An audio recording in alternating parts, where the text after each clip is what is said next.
दोनों में समाजी विज्ञान, इतिहास, भारत और समकालीन विश्व। इसमें पार्ट पहला, फ्रांसीसी क्रांति। इसका पहला क्वेश्चन है, फ्रांस में क्रांति की शुरुआत किन परिस्थितियों में हुई? तो इसका उत्तर देखिए, फ्रांस की स्थिति को पहले समझ लीजिए। फ्रांस की जो जनता थी, पूरा फ्रांस जो देश था उस समय वहाँ पर 3 कैटेगरी बनी हुई थी। वहाँ पर एक प्रथम स्टेट, द्वितीय स्टेट और तृतीय स्टेट, 3 भागों में समाज बटा हुआ था।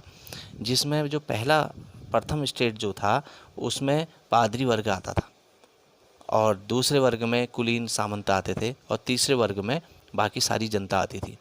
तो यहाँ पर राजा के जो ये 3 स्टेट थे, इसमें पहला दूसरा राजा के खास लोग हुआ करते थे, और तीसरा जो जनता वाला जो ग्रुप था उसमें उनका बहुत शोषण था, बहुत ज़्यादा शोषण था। तो वो इतने शोषित हो चुके थे कि उनकी क्षमता सहन करने की नहीं थी, तो वो धीमे धीमे एक क्रांति की तरफ बढ़ने लगे। तो उसी को यहाँ पर विस्तार से बताया जा रहा है। इसको देखिए। जिस समय फ्रांस में राजा के अधिकारी और चर्च के पादरी जनता का शोषण चरम सीमा में कर रहे थे, यानी जनता का बहुत शोषण हो रहा था। उस समय जनता को टैक्स पर टैक्स देने पड़ते थे। तो उस समय जनता हर तरह से परेशान थी। सन 1789 ईस्वी में स्थिति गंभीर हो गई और क्रांति भड़क उठी। देखिए, ये फ्रांस की क्रांति का सन है। इसको याद करने का सबसे सरल तरीका आप देखिए, 7, 8, 9, यानी 1 के बाद 7, 8, 9।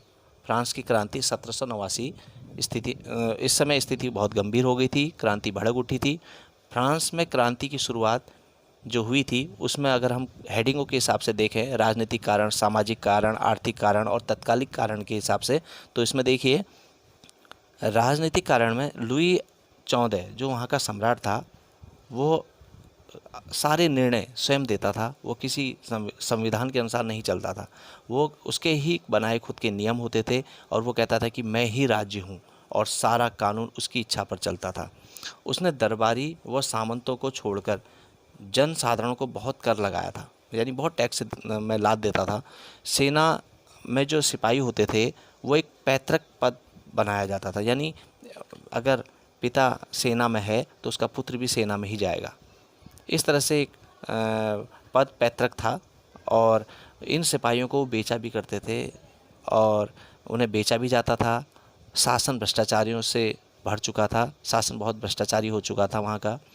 अब हम सामाजिक कारण देखें तो यहाँ पर जो मैंने अभी पहले बताया वही चीज़ यहाँ पे बताई जा रही। फ्रांस में 3 वर्ग थे, जिसमें प्रथम स्टेट पादरी वर्ग, द्वितीय स्टेट कुलीन वर्ग और तृतीय स्टेट इसमें अन्य सभी व्यापारी, वकील, किसान, कारीगर, मजदूर, नौकर, कर्मचारी आदि हर तरह के लोग इसमें आते थे।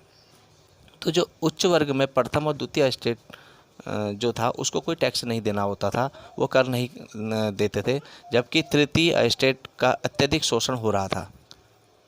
अब तीसरे में आ जाते हैं आर्थिक कारण में। आर्थिक कारण में देखें, फ्रांस का जो राजा व्यक्तिगत ऐश्वर्य के लिए खजाना खाली कर रहा था, यानी अपने शौक पूरे कर रहा था और खूब खजाना लुटा रहा था। इसमें फ्रांस में इतना लोड हो गया, इतना भार हो गया कि वो ऋण तले दबने लगा। फ्रांस ऋण के बोझ से दब रहा था, और वहाँ पर उन्नति की जगह अवनति हो रही थी, यानी अवनति की तरफ फ्रांस बढ़ रहा था। उन्नति नहीं हो रही थी, वहाँ अवनति हो रही थी।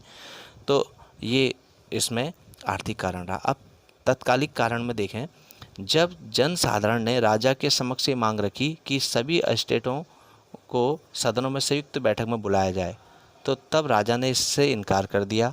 तो जन साधारण जो थे, उनके जो प्रतिनिधि थे, वो नहीं माने। उन्होंने सबको टेनिस कोर्ट में एकत्र करा और वहाँ एक नया संविधान बनाने की घोषणा कर दी। और इसी बीच राजा ने जनता के प्रतिनिधियों की मांग स्वीकार कर ली, और स्टेट जनरल के प्रथम अधिवेशन में ही उन्होंने क्रांति का बिगुल बजा दिया। तो ये पहले प्रश्न का उत्तर है। आज इसमें इतना ही। धन्यवाद।